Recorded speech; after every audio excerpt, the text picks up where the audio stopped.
Pittsburgh Steeler fans, welcome back to another episode of the Scho Bro Show. This is the Baby Bro Scho, Dave Schofield, co-editor of BehindTheSteelCurtain.com, coming at you with the Big Bro Scho, Rich. How are you, Rich? Hey, I'm doing okay. Cause why? Victory! All right, it's a Victory Tuesday. That's the great thing about doing this show live on Tuesday night. We let everything flow into this show, and honestly, until things start to change, when you hear Mike Tomlin's press conference, he starts talking about the next week. Then I start thinking about the next week. Today, we had to think about the next week an awful lot, and we'll get to that, of course. But this is the transition day, especially with this show, because I like to focus on what happened and then move to the future. Yep. We both like to. We just so you know, if you are just crawling out from under the rock, the Steelers game this Sunday at 1 p.m. at Nissan Stadium in Nashville, Tennessee is still on as of right now. Things could be changed. Things could be adjusted because of the three players and five other team employees, team personnel. That's a good way to put it. Yep. That tested positive for COVID on their Monday test. There was one coach who actually tested positive, one assistant coach on, was it Saturday's or Friday's test? Whatever test it was before they left town, and he did not travel with the team. So then there was all that more. So they played the Minnesota Vikings over the weekend. So far, no positive tests coming back from the Vikings yet. But sometimes it takes some time before these things show up. A lot of things going on. No one is symptomatic. Not one person is symptomatic. No one would know they even had anything if it wasn't for all the testing. So this also tells you that the extensive testing, that it's doing what it's supposed to do and catch things. But I think we're going to get into this more in the second half of the show when we focus more on the weekend. I remember this. Before coming on the show tonight, what was I doing? I was sitting on the couch and I was actually watching some baseball. Okay. Oh, that's right. The playoffs started tonight. The playoffs started tonight. Playoffs. Oh, playoffs. So I actually then got to thinking about this. Okay. There was bound in the NFL for there to be a pop of this going on. It was going to happen eventually. Just like there was in baseball. Yeah. Everybody thought baseball was going to get shut down and everything was going to go on. You know what? They got through it. It wasn't perfect, but they got through it. Corrected. And we're playing playoff baseball right now. Yeah. So there's options. If you aren't one of the many, many people out there that read my article today, it kind of got passed around a lot. I instantly, as soon as I heard about this, before I got anything from anybody else, I jumped in, wrote the article myself, didn't get any help from anyone. You know, this was right after I put it on our Slack channel for BTSC, and Michael Beck was like, "You need to get that article out right now." I'm like, "Yep, working on it." Of possible scenarios. We'll go over those here later. We're basically going to focus on a lot of that in the second part of the show. But the way we break this show down is we talk a little bit about news, and this is news. This is news. So that's why we're mentioning it now. It will probably come in some references to things, but for the first part of the show, for the most part, we focus on the game that was. And then for the second part of the show, we will move on to the game that hopefully is coming, and we will talk all this stuff. And because if not, we're going to sit here and talk about it for 20 minutes, and then we'll go back. So let's go back and then move forward. Sound good, Rich? Does that work for you? Like what we usually do. So why don't we do that? So let's do that. Let's talk about this win over the Texans. So I'm going to jump right into the title of the show because we're going to talk about a bunch of stuff with this, but the title of the show is about making adjustments. Not just because the Steelers are going to have to do that for this coming week, which we'll talk about later, but because of what they just did. They had to make some adjustments at halftime, and it seemed like the game was completely different in the second half, especially when it came to the defense. Mm-hmm. Rich, how did you feel at halftime going in with the Steelers trailing 21-17 at the half? Well, let's see. Since you wanted to bring up your article, I'll bring up mine. So that's There you the go. knee-jerk reaction article. I don't know how many times in the first 2 quarters I went off on my rants about that soft cover 2 zone that we play constantly on 3rd and longs and give up first downs. It was driving me insane. Mm-hmm. Okay. What changed in the second half? We did not totally scrap playing the cover 2 zone. No. But disguised it a little bit. We disguised a little bit, and we mixed in a few times we played man. We changed up our zones a little bit. We did some late. I noticed a few times where we did some late switching. Mm-hmm. I want to say one time Minka came up and Mike Hilton dropped back. Yeah. So like Hilton was up on the line of scrimmage, and I think it was Minka came up. Might have been Edmonds. I don't remember which one came up. Next thing you know, Hilton's ducking in and covering out behind. That was just disguising that coverage so much better. It's so funny. I can't even remember. I wish I would have gone back and looked at which play this was. I don't remember because I didn't know I was going to talk about this, but this triggered something in my mind. It was a play. I'm pretty sure it was in the second half where I'm sitting there watching the defense, and there's a bunch of guys up crowding the line of scrimmage. Devin Bush is one of them. He's lined up on the inside, standing there at the line of scrimmage. The ball snapped. I'm looking at TJ Watt because I'm waiting for him to make a play all game. I'm focused on Watt. They go back. They make a pass. I don't know if it was complete and they tackled him or if it was incomplete. And this pass is like 15 yards downfield. And who's there for the pass? It's Devin Bush. I know which play you're talking about. He was up like he was going to blitz, and on the snap, he just totally bailed out hard. Exactly. Because I watched him on the replay and I'm like, that dude got back. That's the kind of stuff they were doing. So lots of adjustments. And it's so funny because I've got to bring this up. This is going to be a reference because I know I'm going to say it without thinking, so I better explain what it is. Is that I often like to refer to the term Maggie. Now, this is kind of a Brian Anthony Davis thing who does a lot of pop culture references. Maggie, if those of you that don't know what I'm talking about, it was from an episode of a fantastic sitcom several years ago called How I Met Your Mother. There was an episode in there where Ted Mosby, the professor of architecture, could not get this girl out of his mind. And he's teaching a class and he accidentally wrote the word Maggie on the board. And they're like, Professor Mosby, what's Maggie? And he's like, oh, that stands for make adjustments, go get it energized. And every time I'm like, the Steelers are making adjustments, I'm like, you got to make adjustments and you got to go do it energized. So they're actually, we're doing this little Maggie thing. For those of you that don't know what I'm talking about, I'm sorry, but that's no. Hey, at least I wasn't quoting Big Bang Theory or something like that, which is another TV show that I've seen every episode of, but I digress. But so you might hear me say, make adjustments, go get it energized. But that's kind of what they did. They made the adjustments and they came out with this great energy. So really liked what they did on the defense there. You're up. I know you're ready to say something. And I'm not even going to throw you a question. I'm going to say, what was it? What else did you want to say about this defense? Well, when we mix it up, I almost feel like in the first half, the Steelers were playing more of that zone, and I think it's partly because I don't think that's our strength. Mm-hmm. Our secondary strength is not zone. That's true. It is man coverage. Mm-hmm. But we cannot play man coverage all the time. I think we were still using part of that game as kind of some preseason stuff, and they were working on some zone schemes in the first half, and we were getting killed. Mm-hmm. And as soon as we get into the second half, it's like, okay, we're going to mix in some other things. Boom.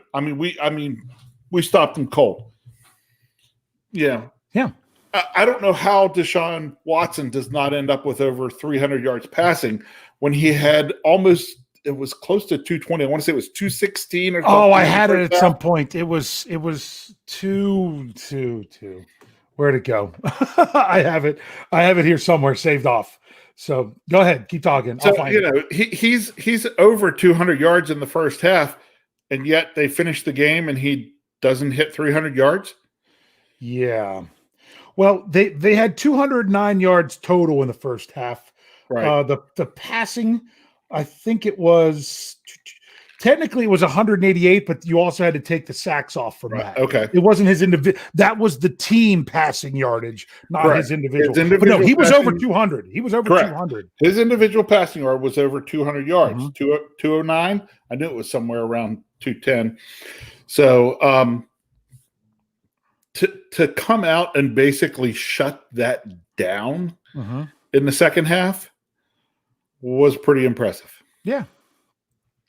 Well, and I said it in the post game show. I didn't understand why the Texans it's almost like they took some lessons from Randy Land, and they had the little RRPP formula going on there for a little bit, where they were like constantly running the ball on first down and losing yardage. Yep. You know, I'm like, well, if you want to stick with it, you can stick with it. So Logan De Lorenzo said he looked it up and that it was 202 yards that he had passing in the first half, which sounds about right. I knew it was over 200, less than 210. Couldn't remember the exact number. But that's what it was. And I mean, even Mike Hilton, who's been having a really good season with certain things, he was the guy that gave up that first touchdown. I'm trying to remember if it was a little bit of a stumble or if he tried to make a break of the ball and realized he couldn't get it. You know, no. What happened was the receiver made a hesitation. Like, okay, a little move, and Mike Hilton got his feet caught in cement for a second. Yeah. The key is on those things is as long as your feet are moving, but his feet both at the same time went flat. And as soon as they both went flat, he was beat. Yeah. Yeah. And, it is what it is. I asked Brian Anthony Davis a question on the phone today that I'm going to ask you. Okay. Do the Steelers make the same adjustments at halftime if they don't give up that last touchdown right before the half? And let's say they go in tied at 17-17 or even leading 17-14. Wait a minute. Say that again, because remember, the Steelers scored inside of 2 minutes. Correct. They gave the ball back to the Texans, who then also scored. Right. If they don't give up that other score, because the Steelers, they were up 17-14. If they don't give up that score, do you think they make the same adjustments at halftime? I don't know. I don't know either. That's what I'm saying. That last touchdown and the way they moved down on them might have kind of set things off to what happened in the second half. You never know how that's going to play out. Isn't that crazy? That touchdown was scored because we were playing prevent defense, and we all know what prevent defense is. It prevents you from winning. Yeah. So that was one of those things. It was just kind of crazy the way that they made those adjustments. And my goodness, the Steelers can continue, even though they're facing, quality NFL running backs are continuing to play well against the run. And I still think they're just kind of finding their way along, as they move along. And how about this number for you? I'm going to throw out a number. 2 straight weeks where the Steelers took a knee in the red zone. Yeah. I mean, like on the doorstep of another touchdown, both times to end the game. So if people that are complaining that the Steelers don't win by more, that's why when it's large point spreads like it was with Denver, it's tough because coaches aren't trying to cover the spread. They're trying to win the game. And yeah, could they even kick a field goal and cover the spread? Sure. But why? One of the best things the Texans could have done there was not tackle Chase Claypool. Yeah. And let him get into the end zone and actually touch the ball again. Right. So, but at that time, you were outside of 2 minutes, and you usually don't think about something like that until inside of 2 minutes. Right. But good, you've got to think about that when a team is taking a knee in the red zone, that's a big thing. Now, something else about this game I'm going to ask you. What about the other time the Steelers took a knee? But at the end of the first half, What do you think about them taking a knee with 24 seconds and 2 timeouts left? if there was 40 seconds left, the Steelers don't take a knee. Yeah. I knew when we got the ball there, I was like, it's right on the cusp on if you really feel with 2 timeouts, you got enough time to do anything. Mm-hmm. And you got to then sometimes weigh in on risk versus reward. Mm-hmm. Yeah. The chances of getting even into field goal range there are pretty small. Yeah. If you had all 3 timeouts, or if you'd have had about 40 seconds and 2 timeouts, I'd say that they're going. You also got to say what happens if there's a sack. And honestly surprised me. It didn't bother me as much. It really the first there at the end of the first half didn't bother me as much that they took that knee. It did a lot of people.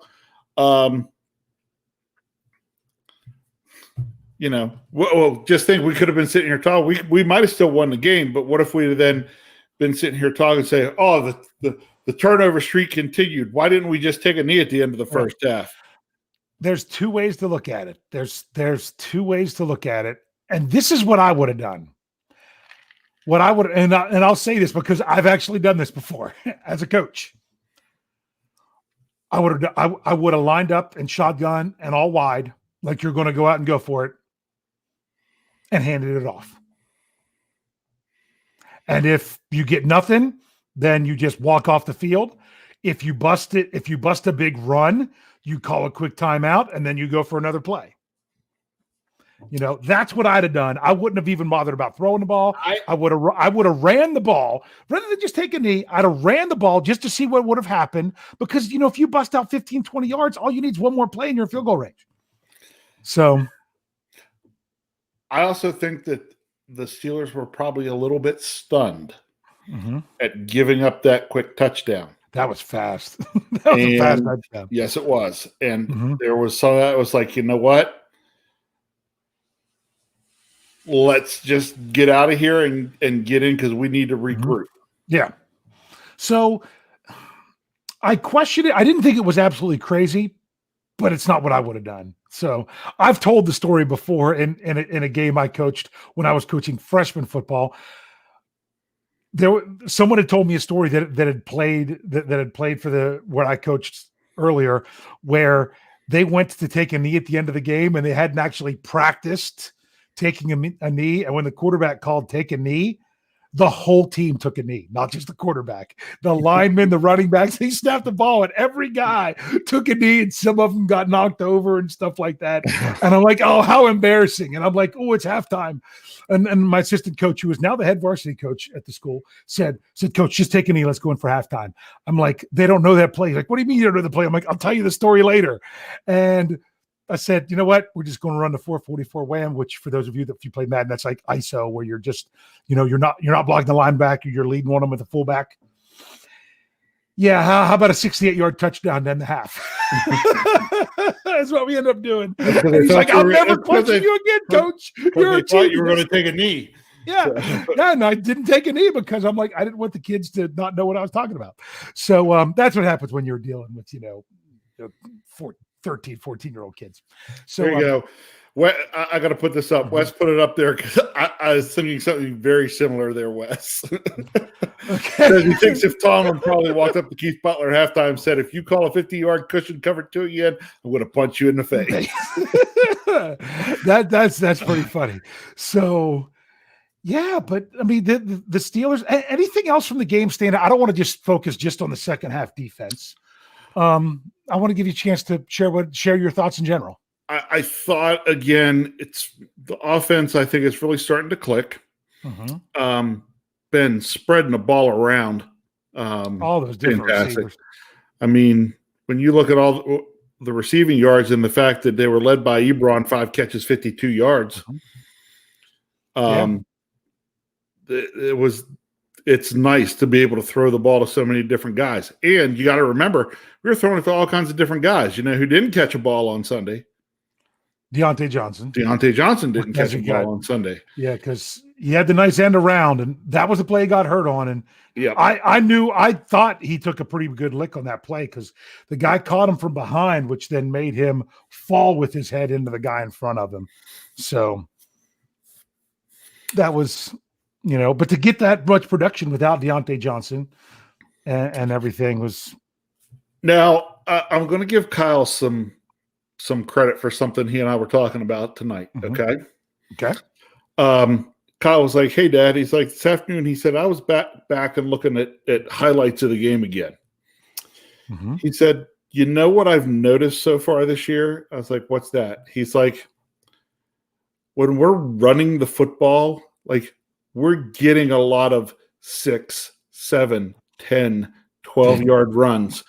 He never had that last year. Last year it was, 3 yards and a pile of dust, 3 yard, cloud of dust. Just 3 yards and dust, 3 yards and dust.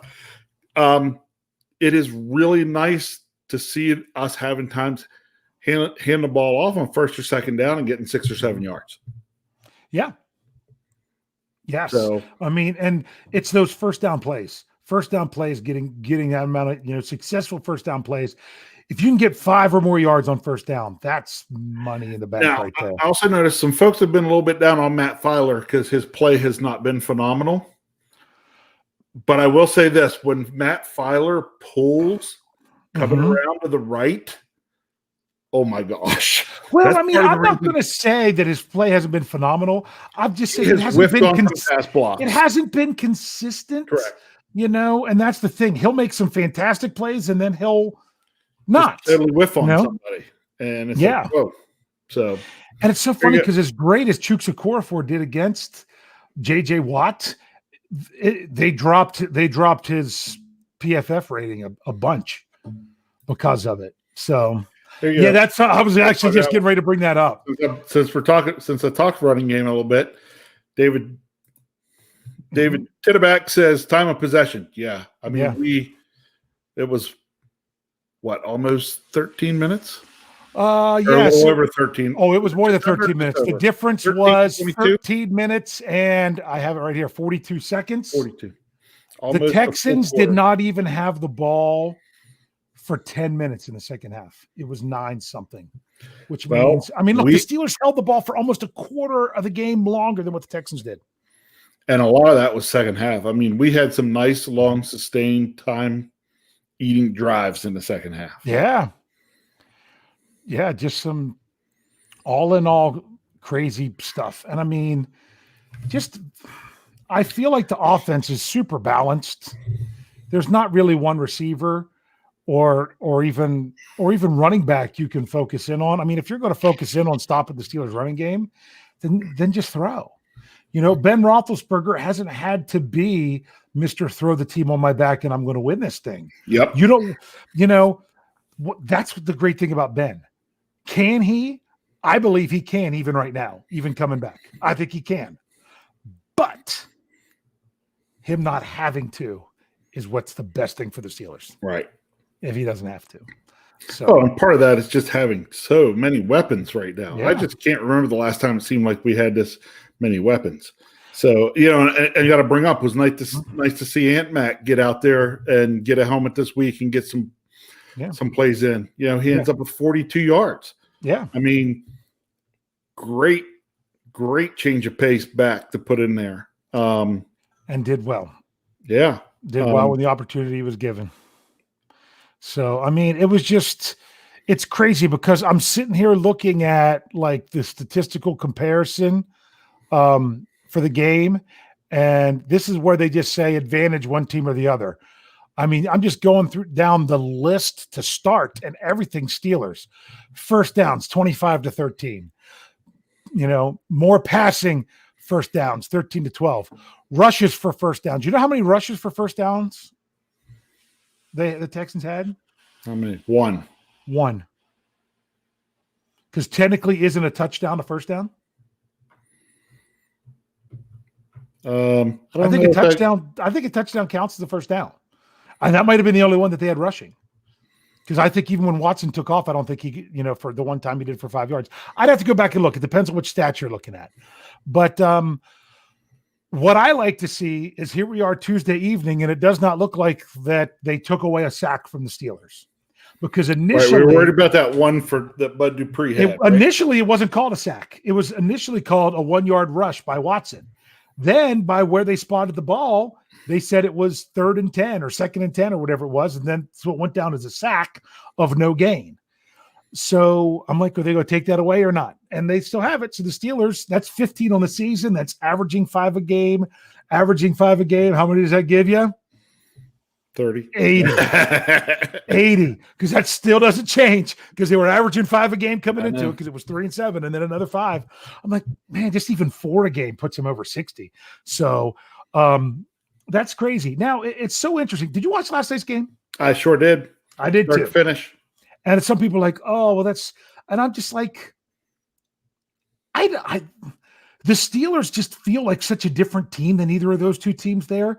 It's going to be really interesting when they play the Ravens. And I'm going to say it's going to be really interesting when they meet the Chiefs in the playoffs. I'm saying that now. I'm calling it now. I'm tired of those announcers talking about, oh, this game was like 2 wins because it gives the team the advantage when they meet deep in the playoffs. Like they're already talking about this game was for the number 1 seed. It was week 3. And you're talking that this game is for the number 1 seed. No. Could it come down to a difference in this game? Yes. But why are you counting out all those other 3-0 teams like the Titans, like the Steelers, one of which, well, maybe, yeah, which we'll get into that in the second half. So we'll still be undefeated afterwards. But it's crazy. Here's what I found watching the game last night. Okay. Remember last year in week 5 or whatever when we played Baltimore and we kind of really held them down a lot more than a lot of other teams? Kind of got to Lamar Jackson a little bit. Yeah. Well, they got to him last night. Did you notice? I noticed some stuff in the game last night. Put it this way. The Steelers are going to go look at that tape of last night's game against Kansas City a lot. Mm-hmm. Why? Because I think our defense is built to play like Kansas City's defense played last night. Yes, we are. Better. Yeah, but what were they doing last night? In what they were doing, yeah. I mean, the Steelers did really well against Baltimore in week 5. When you got to the slop fest in 17, in week 17, and like I said, that game, what killed that game was the quarterback strip sack, give away a touchdown right before halftime, basically ended the game right there. I mean, think about it. Their 2 touchdowns were set up by a fumble by the 4th string quarterback and a fumble by the punter. Yep. That was 14 points right there. So that one was just a fluky game to really compare. But that other one, you could see what the defense can do. But this is a different defense. And we're going to talk about it as we get into Tennessee a little bit. Because we're still going to talk about this game as much as we're going to talk about if there's going to be this game. We're going to talk about this game. Last chance to sum up anything from week 3 before we move on to Tennessee. 3 100-yard rushers. Yes, that's a great one. 3 games of having a 100-yard rusher in each game. Nobody else in the NFL has it. I'll have to look back and see how many teams even have 2. But that's fantastic. I got another one. This was a number I threw out in my article. 8. 8 more points off of turnovers. Mm-hmm. 1 turnover, and they got the maximum amount of points on it. 8. Yeah. That puts the Steelers up to 17 points on 5 turnovers. They have turned every takeaway into points in 2020. I would rather have, like last year, the Steelers went crazy with it was 38 takeaways, right? Yeah. I would rather have less takeaways, but more of them turned into points, because that means you're taking advantage of it. And oh my goodness, that Mike Hilton interception, do you realize that was the only time in the second half the Texans crossed the 50 and got into Steelers territory? Yes. And they still weren't in field goal range. No, they were still well out into the 40s. Yes. and everything. And that play, I still think, changed the game, not just because of the interception, but because of the absolute shellacking TJ Watt laid on Deshaun Watson. And then he comes back the next time he has the ball and gets another sack. That was something. But I mean, like I said, when I say as long as the Steelers, what I'm saying is they can have 30 and not 38 and turn them all into points. I'm not saying you want significantly less, but right now that's the thing. They're not just getting the takeaways, they're also taking advantage of them. That's now 9 straight games the Steelers have with at least one takeaway. The streak, if it wasn't for the Cleveland game last year, it would have been up to 18 games, but it is what it is. Yep. So that's a wrap on week 3, right? Wrap it up. You ready? Put a little bow on it. So for those of you listening in audio form, you're going to get ready to go on and click on over to part 2 here of the Scho Bro Show. For those of you that are here on YouTube, all you have to do is blink your eyes a few times and we'll be right back with part 2. And we are back, Steelers fans, for part 2 of the Scho Bro Show. This is. I want to know how many people actually counted how many times they blinked their eyes. I don't even know if I did in a live chat. Eyes. If you actually counted how many times you blinked. Yeah, there's too much glare on my glasses. But I am Dave Schofield, co-editor of BehindTheSteelCurtain.com, and my big brother Rich, who is now a contributor at BehindTheSteelCurtain.com, joining me as he has for every Tuesday for almost a year. It's been almost a year since you started. It was the bye week last year. That this is our show. This is what we do. We are talking Steelers. We just finished talking about the game that was. Now we get into the news. Now we get to talk about the game that's coming, supposedly. Let's get that supposedly stuff out of the way here first, and then let's talk as if we're actually playing a game. Because that's what we're going to do. We're going to talk about the issue at hand. And then we're going to do what the Steelers have to do. Prepare as if the game's coming anyway.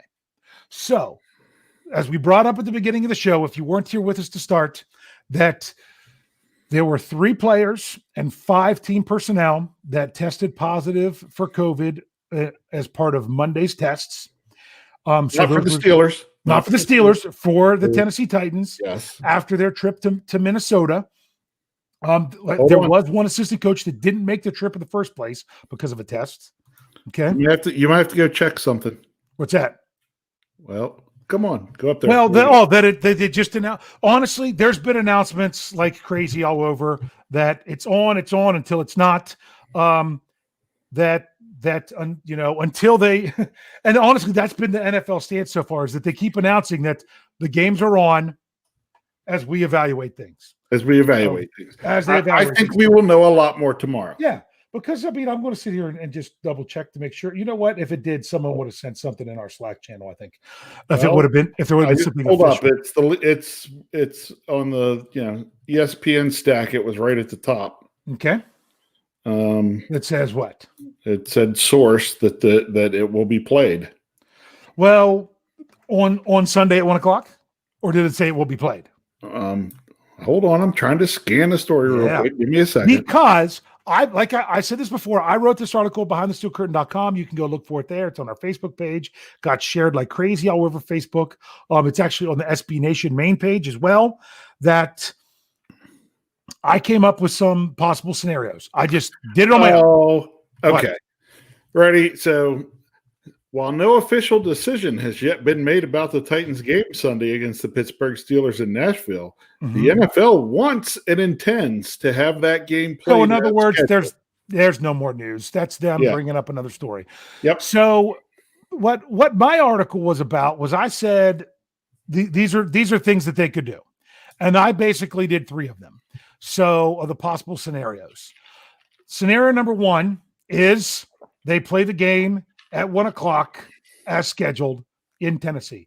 I don't see them moving the game. They could do that, but that's just a whole nother factor there. So I see them having the game at 1:00 because it's when it's supposed to, because that's why they have the expanded rosters, the expanded practice squads, and all this. So far, it's only 3 players. If it doesn't go beyond the 3 players, then they're probably fine. The problem is if you get into 17 players. And that's what we just don't know about yet. So the one option is that they continue to play. Now, the biggest thing is it has been reported that the Titans are not allowed in their facility until Saturday. So that means they don't get to do any kind of on-field practice. They will do virtual meetings. So you're still going to get, yes, on-field practice is important, but also so is the game planning practices as well. They'll get to be able to do that. So some people are saying, is there a competitive, disadvantage to the Titans because they can't practice till Saturday? Yeah, it would be almost impossible to say that there isn't. But that's not really the Steelers' fault. The Steelers are still going to do what they need to do.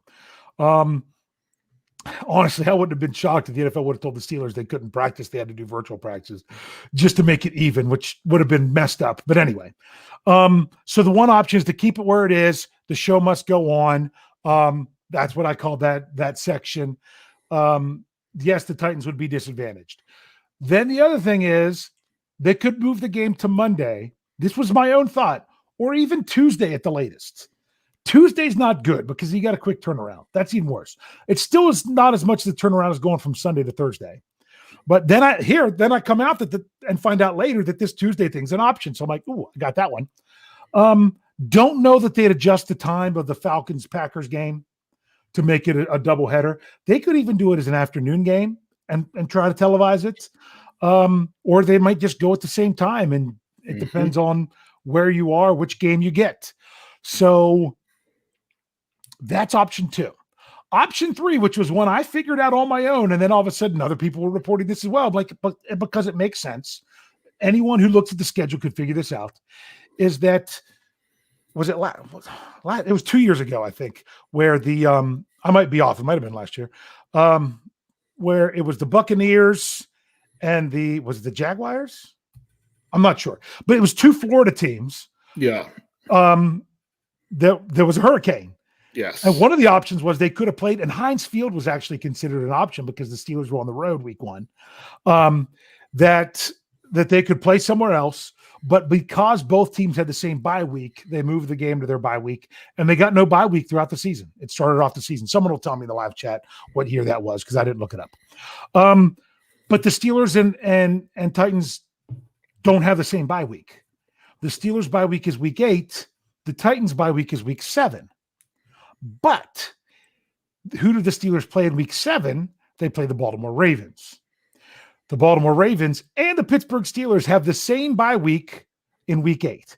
I knew that going into it because, one, I look ahead because a lot of times when the Ravens run by, I can get the Steelers game. So them being on by the same week didn't really help me. That's one. And 2, sometimes the Steelers actually move up in the standings when they don't play because the rest of the AFC North loses.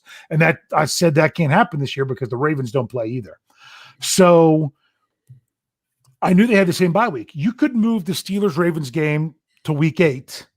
The Steelers play the Titans in week 7, and they have to have a bye here in week 4. Does this stink? Yeah. Oh, a lot of people add then that would move the Ravens by a week, just a week earlier. Yeah. So they would be. I don't know if this works with their stadium scheduling or anything like that. If there's a problem with it, but all that would do would adjust their bye week up 1 week, and they would play the Steelers, and then the Steelers have to play the Titans, and then play the Ravens coming out of their bye. That would stink. Having your bye this early with the players already doing a regular week of prep, that would stink for the players. A lot of this doesn't work well for the players, and I know a lot of people on social media complain about that. But you know what? It's better than the alternative of not playing games.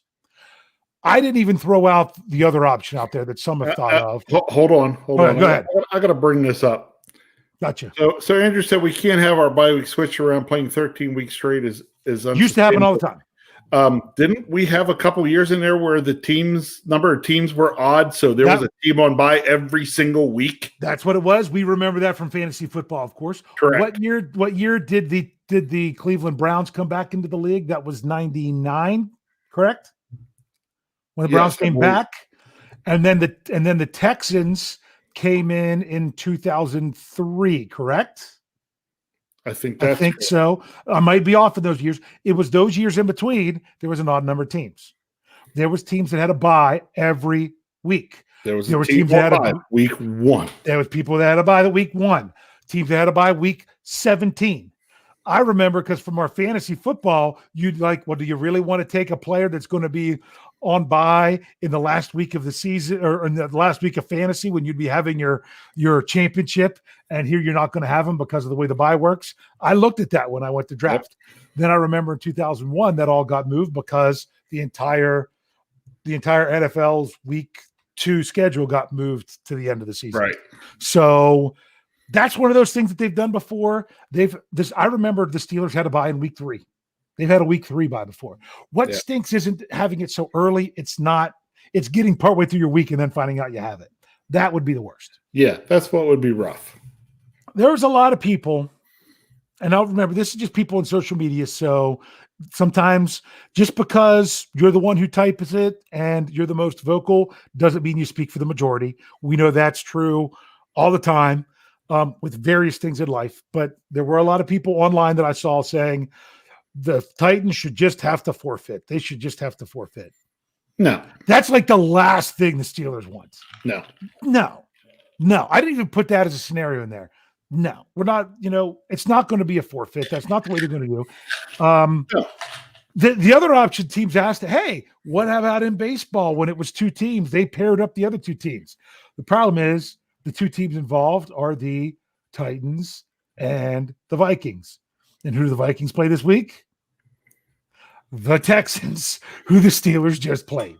So that just goes. Hey, Turner, you and I said earlier, we'll just turn it into a home and home. So yeah, that's what I said. Yeah, you don't get very many home and homes in the NFL. Whenever you do, it goes from the last week of the season to the first week of the playoffs.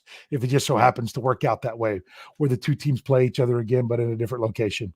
So you want to play the game.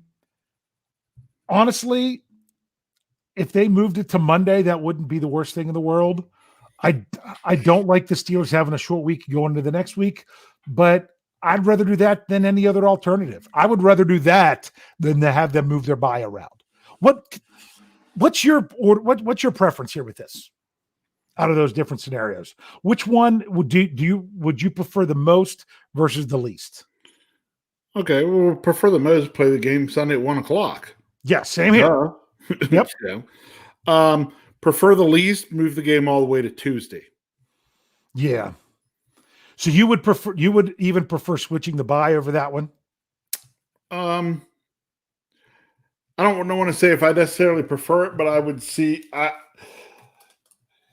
I would see the NFL going for that before moving somebody all the way to Tuesday. That just really messes things up.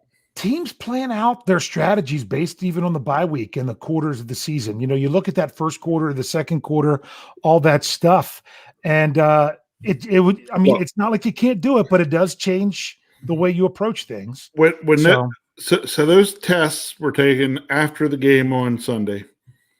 And they were taken on Monday because there's no game day testing. That's right. So that happened Monday morning, and they got the results back today. They tested everybody again today. Well, yes, and we will know a lot. We will know a lot tomorrow, because not only that, some people are like, oh, they could be false positives. No, there's a test that takes a long time, and there's the letters, and I'm going to mix up the letters, so I'm not even going to try. There's the longer test that they use, and then there's a shorter test. The NFL does not use the shorter test because it's unreliable. It's not as reliable as the other one. And the last thing they want is too many false positives.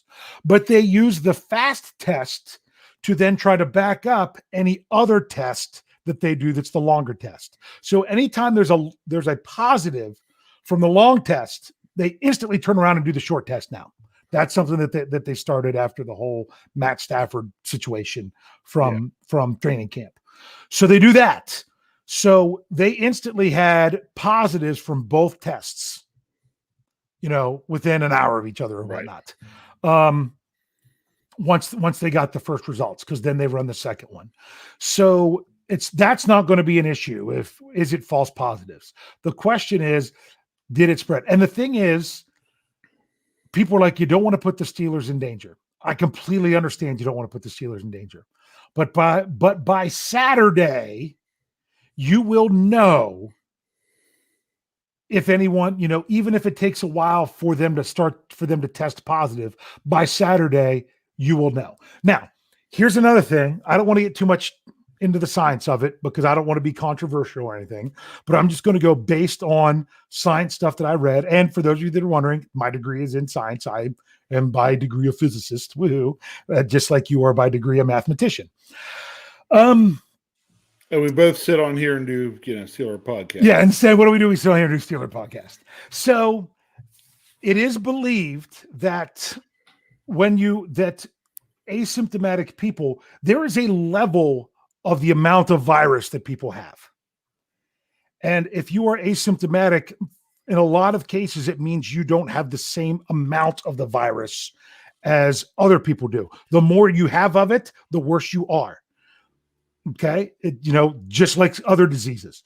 So therefore, if all the people that had it are asymptomatic, then that means the likelihood of them having a high enough dosage to spread exponentially is limited. So right. It could be that spread, but not exponentially. The question is, did the people that caught it, did they catch it from each other, or did they all catch it from the same other person?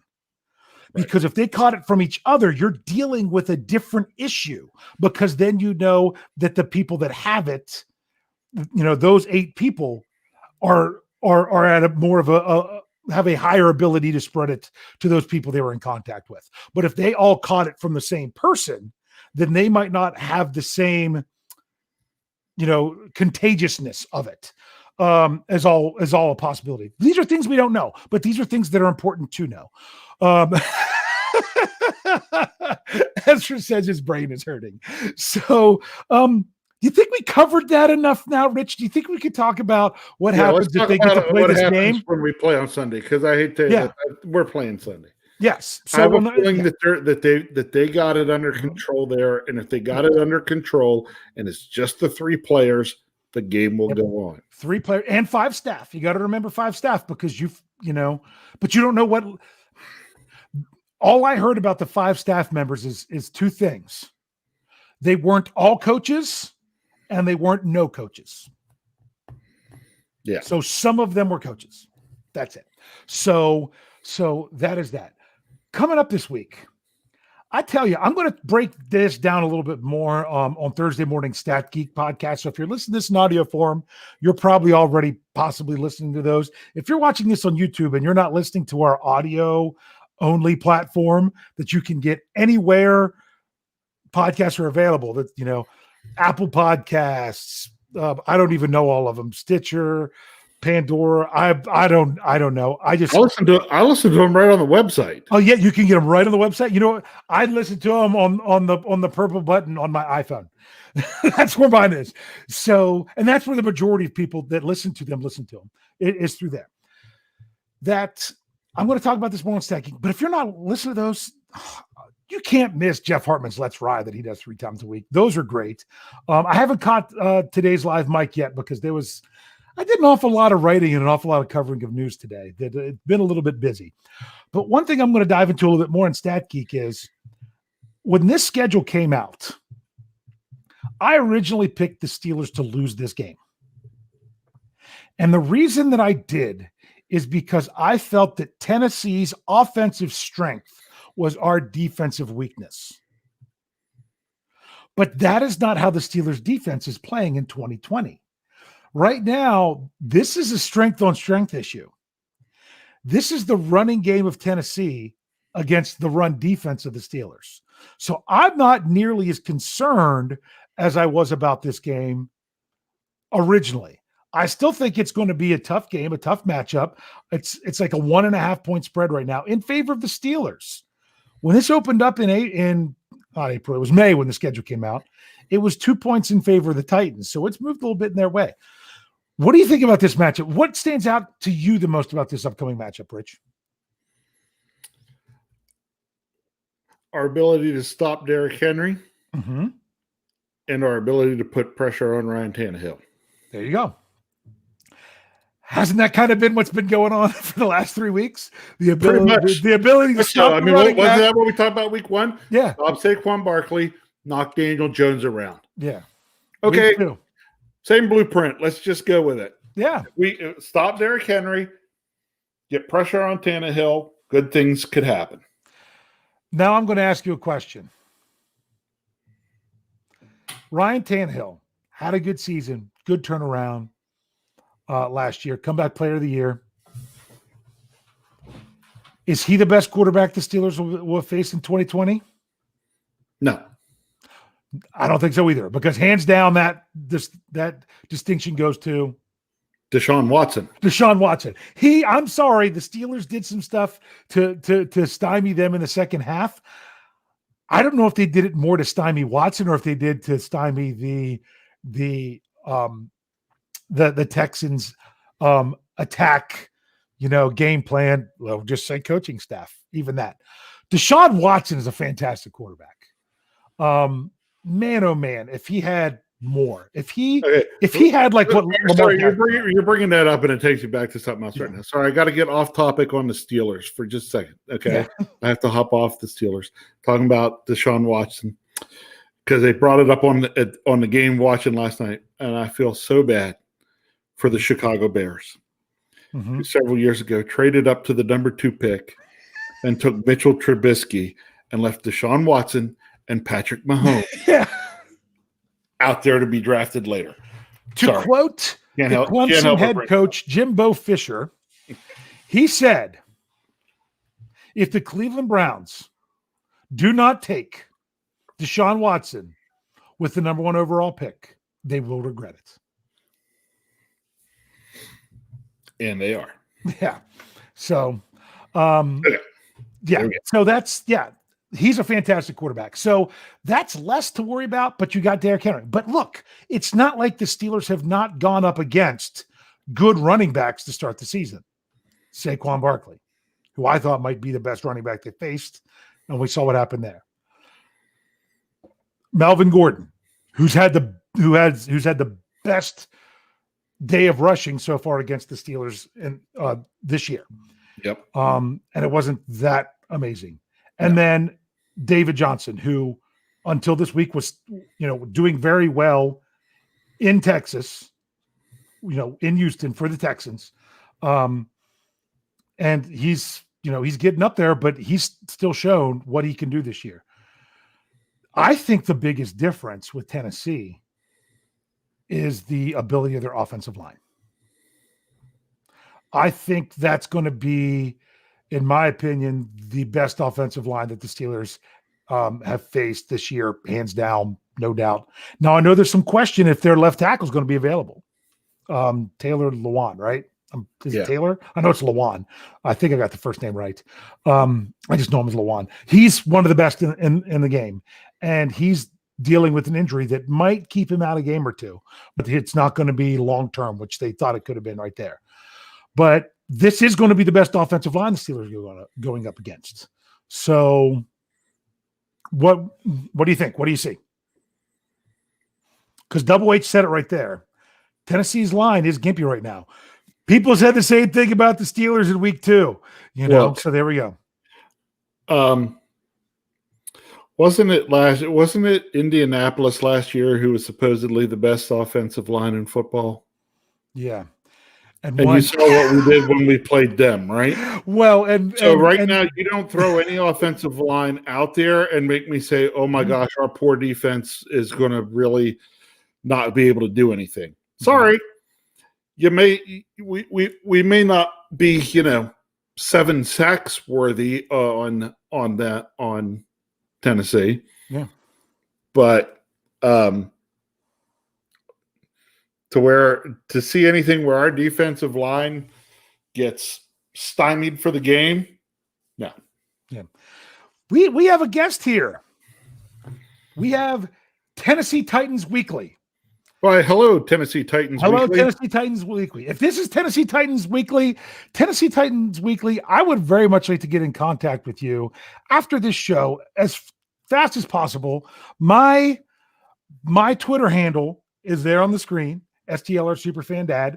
If you just say @gmail.com after the same thing, except of course take the @ off at the beginning, that's my email address. Please reach out to me. We're still trying to shape up our Know Your Enemy podcast for tomorrow night with Michael Beck and Jeffrey Benedict. And I don't know that we have anything set in stone yet. So I would like to really reach out to Tennessee Titan Weekly if that's who you are, and see what we could do there. So this is, and you know, I love it when people from the team that the Steelers are playing come in here, A, know what they're talking about, and B, come in with let's talk football. You know what I'm saying? Oh, yeah. It drives me nuts when you get uninformed fans. Don't say fans. Uninformed trolls. Uninformed trolls. Mm-hmm. Sometimes they come over and they're typically either wearing brown or purple. Yeah. But, you know. Ronan had to call me out. Did I say the wrong name? Did I say Jimbo Fisher? You said Jimbo Fisher. You said Jimbo Fisher. I was wondering. I was like, wrong. I don't know if you saw a little my face with an O. Jimbo Fisher. Jimbo Fisher saying that for? Yeah. All this college football that I watch, I have to admit. So, gotta love it. So I really do think that's going to be the thing to watch this weekend. Yeah. Oh, don't get me wrong. That's going to be Tennessee's running game. And their offensive line going up against the Steelers' defensive front, both in the run game and protecting the quarterback. So I'm going to have some numbers to back that up a little bit on StatGeek for Thursday morning. So make sure you definitely check that out. Rich, anything on the other way around? What about anything standing out with the Steelers' offense that you want to mention up? What, the offense? Just keep spreading the ball around. Yeah, we are so. I don't want to say we're unpredictable. It's not that we're unpredictable, but just it can come from anywhere. The lightning could strike from anywhere. Mm-hmm. That's what I feel about our offense right now, in terms of playmakers that we have on that side of the ball. Yeah. I've got to bring up a question here because now I lost it, because Ryan wants to know, a lot of people said this, Ryan Kelly wants to know, had they said which 3 players got it? There were 3 players that were put on the reserve COVID list by the Titans today. One is a tight end, not their main tight end. Another was, I think, a linebacker. The other was their long snapper, who has been their long snapper. Nose tackle, Daquan Jones, long snapper. Nose tackle. Bo Brinkley, and practice squad tight end Tommy Hudson. Okay. I knew it was a reserve tight end. I didn't realize it was all the way down to practice squad. Yep. But remember, practice squad guys are traveling with the teams just in case. Yes. So I knew the most significant one was the long snapper. I knew that one. So I'm just hoping there's a game. Like I said, if it's on Monday, it's on Monday. You know, throws off our podcasting schedule a little bit. If that's the case, hey, Steelers Hangover is going to be covered. Your podcasting schedule a little bit, not mine.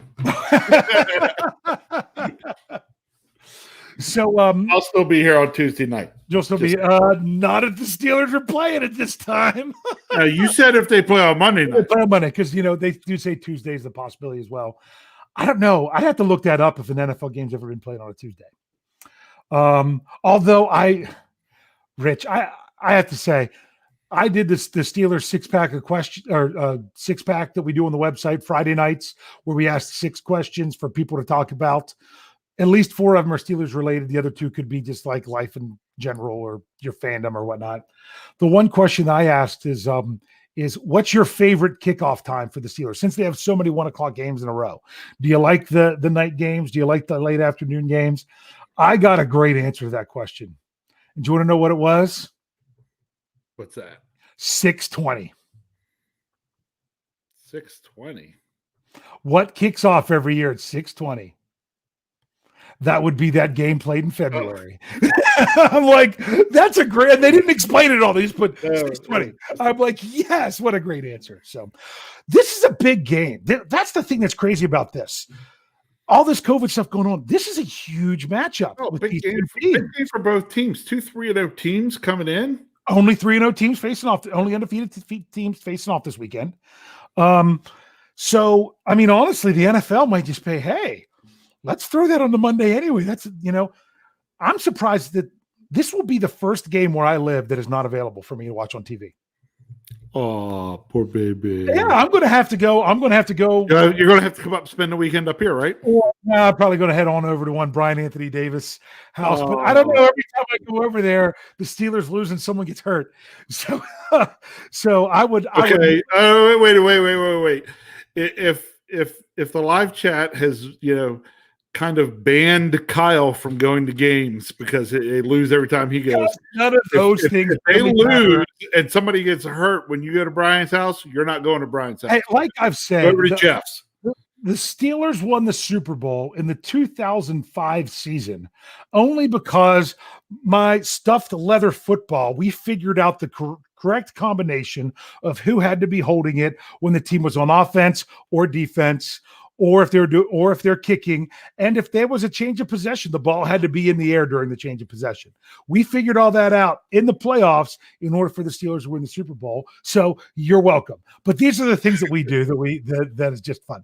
So, and honestly, I almost tweeted out that the reason that the Texans didn't score, they went 3 and out on their opening drive because that's what they've done every opening drive this season. So would the Steelers, but they changed that on Monday.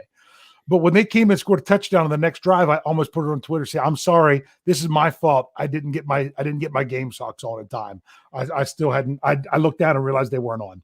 So that's just kind of how we work as fans. It's how we think. So, Rich, there was an awful lot to talk about. We brought up some stuff from the live chat as we went on tonight.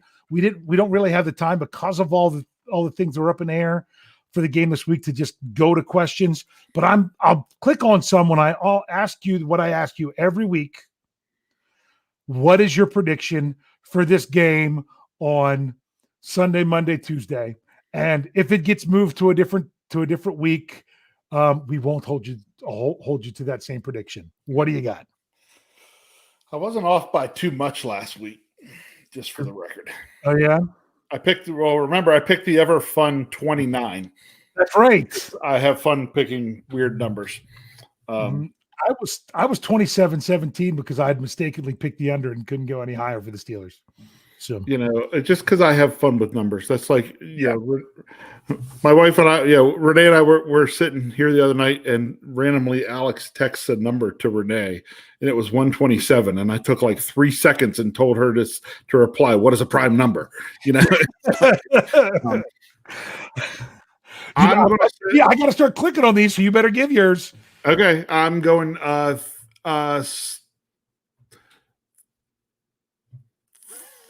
30-20 Steelers. 30-20. Okay, You're going nice round numbers. Nice round numbers. Donald has 17-12. Unless it says otherwise, I'm assuming these are Steelers. Yep. Okay. Ezra's got 20. That's a good one, Ezra. I like that one. That is a good one. And then Cree comes with one of my favorite one. Pain. Lots of pain. Dusk Thunder 27-24 Steelers. I always love this one. As long as we win and no injuries. Okay. Looks like the Steelers are going to be without both Derek Watt and Marcus Allen this week. Watt's going to miss a couple games. Derek Watt, some people flipped out because a local Pittsburgh newspaper had accidentally wrote TJ Watt on the headline of the sports page. Online, not on their printed one. And then Allen has some plantar fasciitis. He's most likely going to miss. So, still looking. Double H said if they play 30-17. Steelers Pittsburgh. Did you hit? You're messing me up. Says that he hit 30 this week. Okay. Is that Recco? Recco Parson. Okay. Steelers 30, Titans 28. That's a good one. Nice. The question is, with that one, I wonder, do the Steelers kick a field goal to win? Do the Titans miss a field goal? Do the Titans have the ball? I like it when the Steelers taking a knee. That's one of my favorite. Okay. I'm not even going to try to say this one. 31-23. I like this one. Steelers 2, Titans 0. Didn't we get that? What did we get a 3-2 at one point? I think I'm not sure. Mark Tobin 20-14. So Kathy asked a quick question. I do got to bring it up. Deontay not in the concussion protocol. He is in the concussion protocol. So he's got to work through that, through practice, through getting on the field and things like that this week. Deontay says he's fine, but you've got to pass the test by the NFL. Yep. And so that it's really hard to judge that one. Okay. So with that, we've kind of gone over a little bit tonight, Rich. Anything you want to say before I give the quick rundown? Steelers playing Sunday. No, that's how we end the show. You messed it up. You blew it. No, I did not. Sorry. You're not supposed to. You're supposed to then just start and do the rundown, and then we're supposed to rundown. You kick it to be at the no. Just make sure you. This is what happens when brothers get together. Good thing we're not playing football. All right. Yeah, because I'll be chasing you with a bat. So. For all your Steelers needs, make sure you're checking out BehindTheSteelCurtain.com. It really is your one-stop shop for all things Pittsburgh Steelers. We've got it all there. As things break, we'll get the information out to what's going on with the Steelers game. Make sure you're checking out the full family of podcasts, because we've got the YouTube shows in the evening that run around noon each the following day. Yes, we are going streaking, Ezra. Continue with that sack streak and then that turnover streak. That was nice. But most importantly, the win streak. The win streak. There you go. And I already mentioned the audio platform. So make sure you're tuning into all those things. Hey, thank you. We already had over 100,000 followers on Facebook. Now we passed 100,000 likes. And we also hit 6,000 followers on YouTube. You guys are doing great. We couldn't do this without you. Live chat, once again, definitely can't do it without you all. You all really brought it again tonight. Hopefully I'm going to get to hear from our Tennessee. I can't remember exactly what they were called again in there. So Rich, hopefully we're back next Tuesday talking about a Steelers game. Hopefully we're talking about another Steelers win. You ready for this? I am, from BehindTheSteelCurtain.com, co-editor Dave Schofield. You are my big brother, and we will see you all next week when we get to talk about more Pittsburgh Steelers. Can't wait.